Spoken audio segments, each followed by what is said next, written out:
Assalamu alaikum everyone. Welcome back to a new video.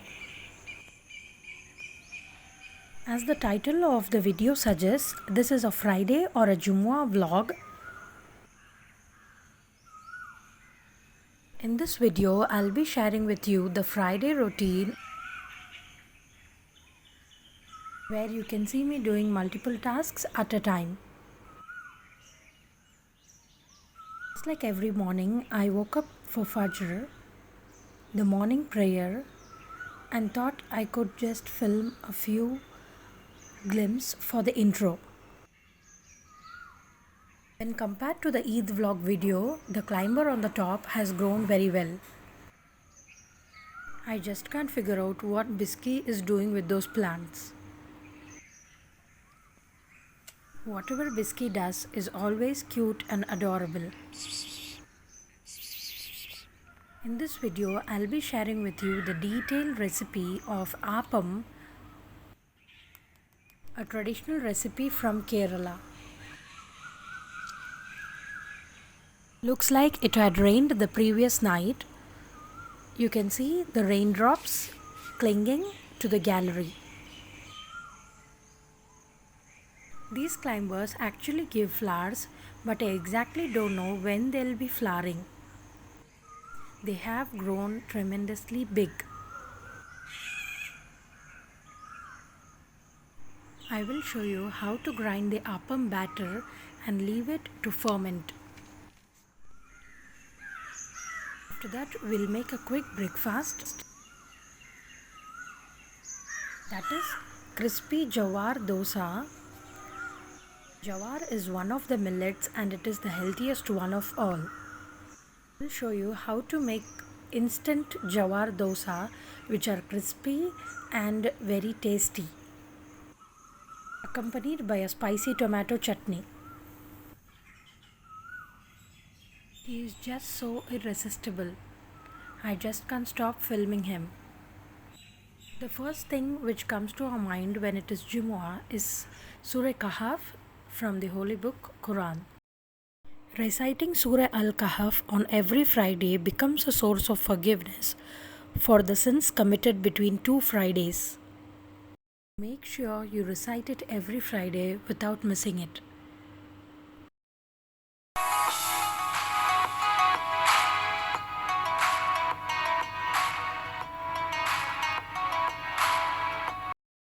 Stay tuned till the end of the video to know the entire recipe for this crispy and soft appam.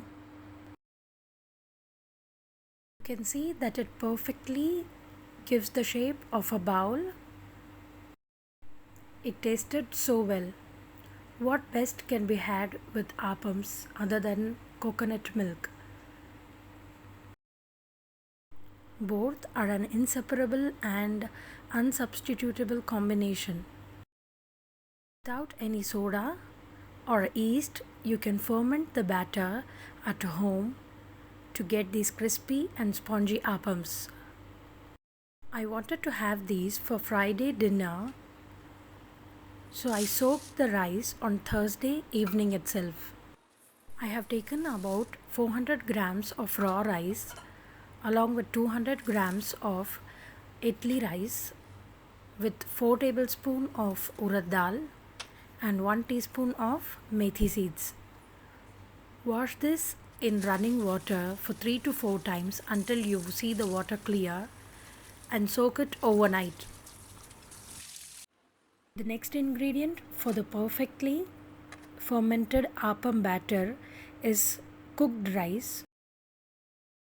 Took 1 cup of cooked rice, add about 1.5 cup of water, cover with the lid and let it soak.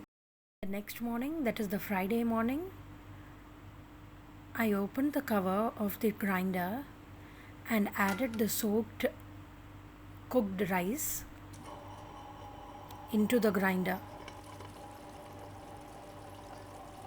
Let it get grinded for 5 minutes until it is smooth and added about 1 cup of grated coconut. These both are the key ingredients which help your batter to ferment perfectly. The rice and the coconut have to get mixed up well and become one batter. Cover the grinder with its lid and let's move on to make the breakfast. It is almost 7 in the morning.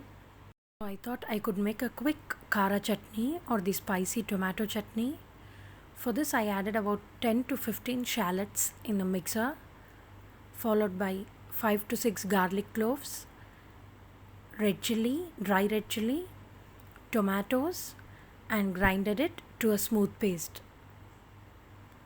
I then heated up a kadai and added about 2 tablespoons of gingerly oil. For the tempering, I added mustard seeds, zeera seeds, urad dal, curry leaves, and the grinded mixture. Let it boil or simmer for the next 15 minutes. To this, I added turmeric powder, salt, and sambar powder 1 tablespoon. Give it a good mix and forget it for the next 10 minutes. On a busy morning, I always prefer this chutney as it doesn't need much care and attention. Meanwhile, the chutney has been boiling. Let's add the washed rice into the grinder. Make sure you loosen the knob before adding the rice. This is a mixture of idli rice, raw rice, urad dal, and methi seeds all at a time. It will take about 20 to 25 minutes to grind it to a smooth paste. You can see the chutney has released all the moisture and it is not sticking to the sides. This is ready to be served with hot idlis or dosa. Without wasting any time, let me do the mopping. This mop is from Spot Zero. This is one of the best mops I have ever used. This is so compact and very easy to use. You don't have to strain much while using this mop. This is not a sponsored video at all. As it came in my Friday routine, I thought of sharing it with you all. Fill the bucket halfway through and add in any floor cleaner. This mop really helps me to sparkle the floor in a few minutes. So why wait? Let's get started. I have been using this mop for the past 3 months and there has been no issue with the usage. I'll definitely share the link in the description below. Within no time, I can clean the mop very easily and effectively. It easily reaches every nook and corner of your house. This Spot Zero mop is a product of Milton. Its special features are it's a 360-degree rotating mop, efficient microfiber technology, stainless steel handle, and it can be used for multiple purposes. I'm done with mopping. Now let's check on the batter. You can see that the batter has grinded so well. The batter should have a smooth texture and a flowing consistency. Let's get this out and place it for fermentation. The grinder I use is a tabletop tilt grinder. It is very easy for me. I just tilt the grinder for a minute and all the batter is out in the bowl. Scrape all the batter from the side and let it ferment for the next 8 to 10 hours. You don't have to add any salt or baking soda to this. Just cover the lid and keep it in a warm place. The next important thing to be done is to wash the grinder and the stone along with it and keep it to dry.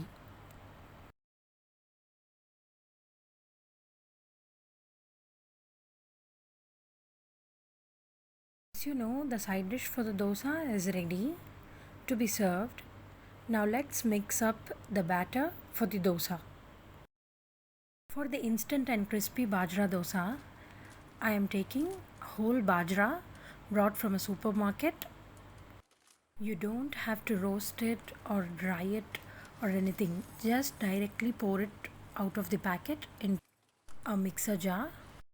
Pulse it for 2 or 3 times and then grind it to a fine powder. In a bowl, add in the grinded powder of the bajra along with half cup of water. Mix this without any lumps. Make very sure that there are no lumps in this. The bajra mix is ready. Keep it aside. Take out some dosa batter in a bowl and add about 1 teaspoon of salt to it. To this, add in the jawar flour mix. You have to give this everything a good mix until everything combines together. You can see that the batter has turned into a light grey color. Doctors these days recommend us to have a lot of millets in our food, but having millets directly is not an option and it doesn't taste good. So mixing with this with the dosa batter is an alternative option. These dosas are very soft and should be consumed immediately. Spread the batter on a hot tawa and let it cook on both sides. You can add ghee or oil according to your preference. Tasty and healthy bajra dosa are ready with South Indian spicy tomato chutney. After having the breakfast, I proceeded to get my daughter ready for the online class scheduled between 10 a.m. to 12 p.m. After her class was done, we quickly got ready for the Jummah prayer. Men went to the mosque and we prayed at home. Jummah is an auspicious day of the week. Every Friday should be honored as an Eid. Doing a Jummah routine vlog was not easy. After taking my husband's advice, I thought I will divide this vlog into 2 parts. Coming Monday, I'll be uploading the second part of this vlog. The cooking was done and I was ready to offer my salah. This is a Turkish musalla. I always make sure to offer my Jummah salah on this. So many years passed by and it still stays the same. Reciting Surah Al-Kahf after the Jummah Salah should be brought into practice so that all our sins between Friday to Friday shall be forgiven. So this is my all-time favorite Quran box in which I keep my Quran. This was gifted to me by Danish, one of my Arabic students, when I left from Sydney. He is a nice and an obedient student of mine. Some people also say that Surah Jummah should also be recited on Friday. Mostly the hadiths prove it is Surah Kahf. Make sure you don't miss it even a single Friday. Surah is in the 15th juz of the Quran and it has about 110 ayats in it. If you find it too long, make sure you divide it into 2 halves and start reading it from the Thursday Maghrib. Dividing into portions helps you to complete this big surah before Friday Asr. Make a practice of reading the meaning of the Quran as well. One quick hack or a tip is that if you cannot recite the whole surah, you can always recite the first 10 and the last 10 ayats of it. So the part 1 of the vlog has been completed. For the second part, I'll be showing you what special I made for the Friday lunch, our evening routine, and the appams, how they turned out so perfectly. Stay tuned.